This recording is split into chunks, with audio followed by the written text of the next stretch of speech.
si Daniel. Mahal ko si Daniel. Alam mo, yun ang hirap sa'yo eh. Para makakapit ka sa malakas, nagpapagamit ka.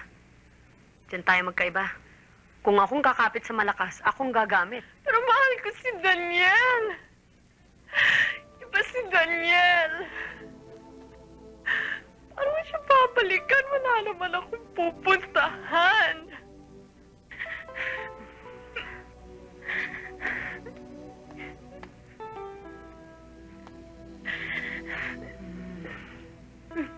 It's okay.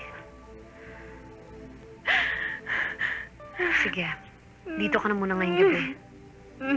Magpasalamat ka, nandun pa sa daddy niyang anak ko.